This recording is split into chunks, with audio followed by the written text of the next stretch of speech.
Estamos de vuelta a Gato de Viernes, Gato de Usares, y no queremos dejar de contar, claro, no podemos hacerlo cada vez que sale porque es un hombre excesivamente activo para nuestros ritmos, que son más pausados.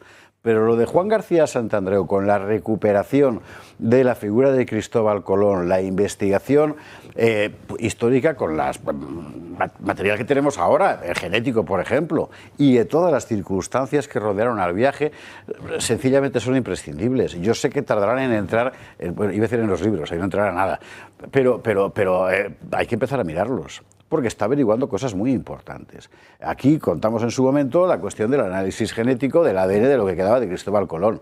De genovés, Marcos Rubio dirá lo que quiera, pero nada de italiano. Y entre otras cosas también el rescate de figuras que fueron fundamentales para el viaje colombino, el primer viaje, Luis de Santángel. El financiero de Fernando el Católico. No, ya, pero ¿quién coño era? Pues resulta que Juan García Santandreu lo ha examinado. Querido Juan, muy buenas noches, ¿cómo estás?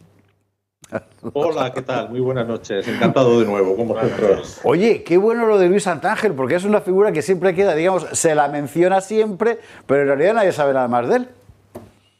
Bueno, pues aquí tienes mi último libro, Luis de Santángel, su legado y testamento. No es que me quiera hacer publicidad, pero bueno, la Real Academia ha editado este libro. Lo vamos a ver en pantalla ahora mismo, una portada como Dios manda, no te preocupes. Que ahí estamos viendo en pantalla, efectivamente, es Luis de Santángel, el legado y testamento de Luis de Santángel. Cuéntanos qué es lo que has hecho aquí. Bueno, pues que indagando en el tema de Colón, bueno, a Luis de Santángel yo lo conocí antes que a Colón.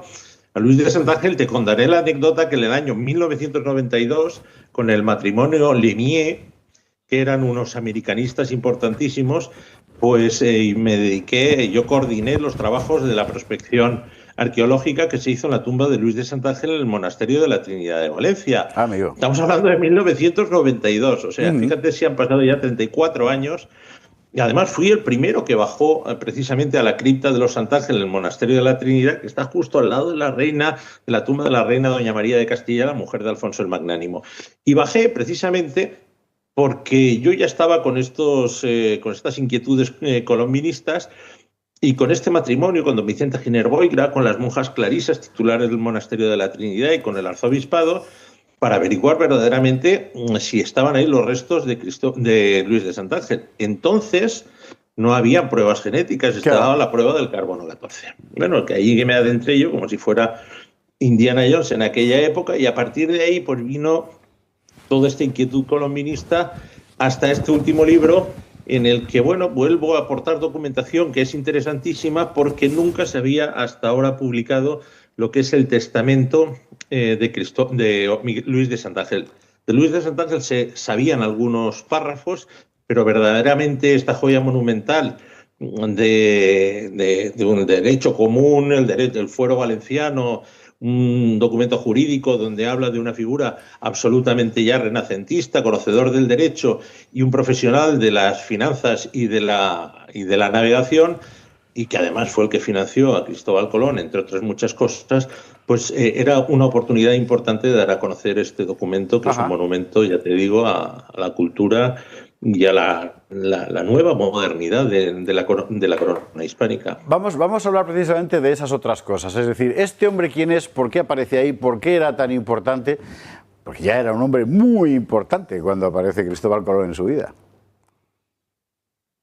Sí, bueno, era una persona pues que provenía de una familia de judíos conversos, que ya llevaba vecindad en la ciudad de Valencia desde el año 1448. Su padre ya era mayordomo y continuo del rey, tanto de Alfonso el Magnánimo, Juan II, y luego Luis de Santángel, el hijo de Juan II y de Fernando el Católico, de los Reyes Católicos, pues fue un hombre que controlaba la ciudad de Valencia totalmente, y era un hombre que fue decisivo en la nueva monarquía hispánica y que era socio no solo de Juan de Coloma, sino también de Gabriel Sanchís, tesorero real y secretario de la Corona de Aragón, sino de los más importantes navieros italianos, como era la familia Escoto, como era la familia Pinello, de los que él era socio. Él tenía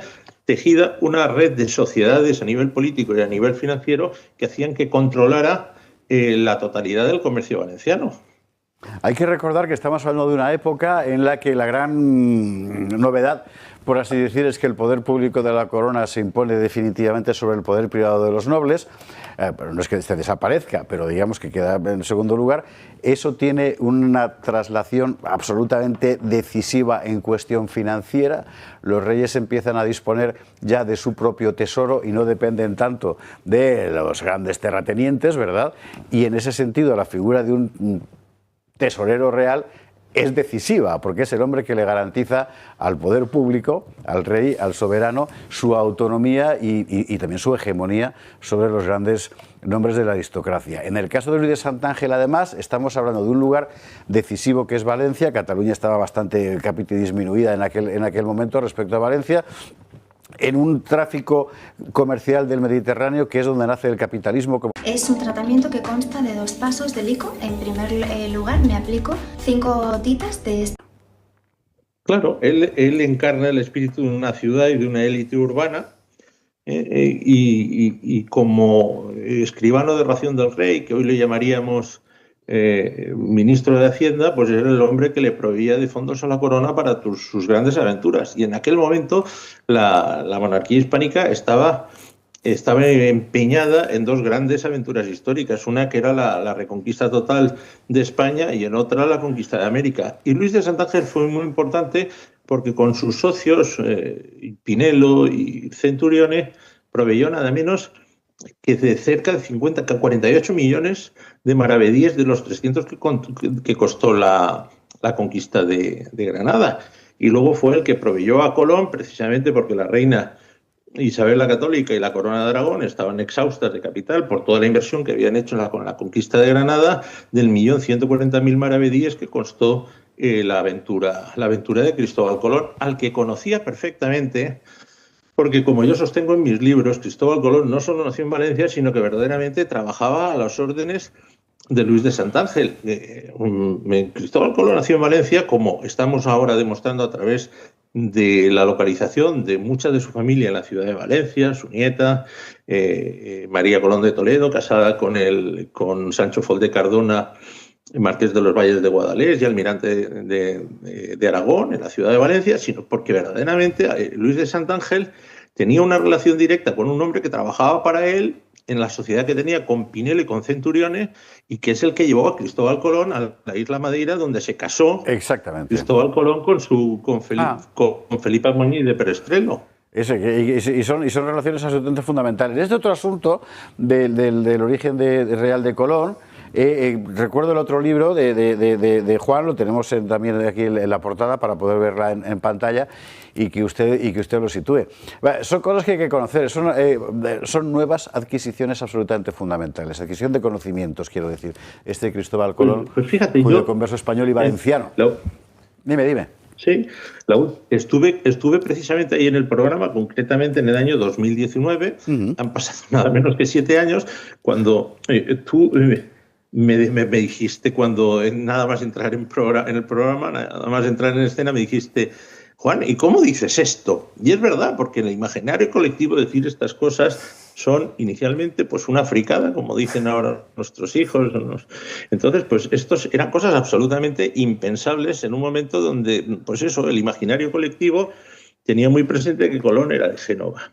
Y Colón era de Génova porque nos lo decía la leyenda negra, y parte de la leyenda negra que se ha extendido contra la monarquía hispánica era decir que Colón no era de aquí y Colón era de aquí. Pero es que verdaderamente solo hay que leer a Colón con un poco de interés para darte cuenta de que la mayoría de los documentos de Cristóbal Colón están falsificados. Y lo que es de mano, como se decía entonces, de Cristóbal Colón, todos son referencias a Valencia. Además de las continuas interferencias lingüísticas que subyacen de los textos de Colón a través no solo de sus documentos directos, sino incluso de las transcripciones de Fray Bartolomé de las Casas, donde se encuentran un montón de valencianismos, además, como digo, de todas las referencias que hace Colón a Valencia.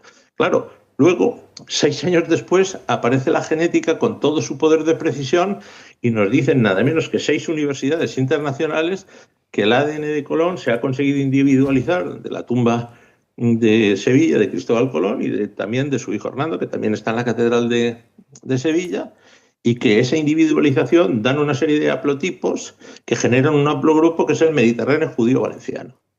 Y entonces, claro, te quedas de piedra. Y yo personalmente, que no tenía ese dato, nunca he tenido ese dato, porque siempre me he tenido a cuestiones lingüísticas y a cuestiones históricas, la Inquisición de Bobadilla, el documento de Cristóbal Colón, de un Cristóbal Colón para la sedería Di Pietro, pues yo tenía pues esa inquietud y esa sospecha de que verdaderamente Colón tenía algo más que ver con Valencia que con otros sitios. Pero claro, ahora la genética, con ese poder de precisión que tiene, como te digo, nos ha traído esa confirmación. Recordamos los dos libros, forman parte de todo el trabajo de investigación que está haciendo Juan. El de Santángel, de verdad que es un personaje para entender lo que es la España de aquel momento, 1470, 1480, 1490, absolutamente fundamental. Y por otra parte también este de Colón, que puede usted adquirir en realidad en cualquier parte, porque es pedirlos, ¿no? Pero me imagino que vía Amazon o cualquier otra plataforma. Bueno, están por supuesto en Amazon, están en la plataforma digital de Amazon para leerlo digitalmente, a través de las librerías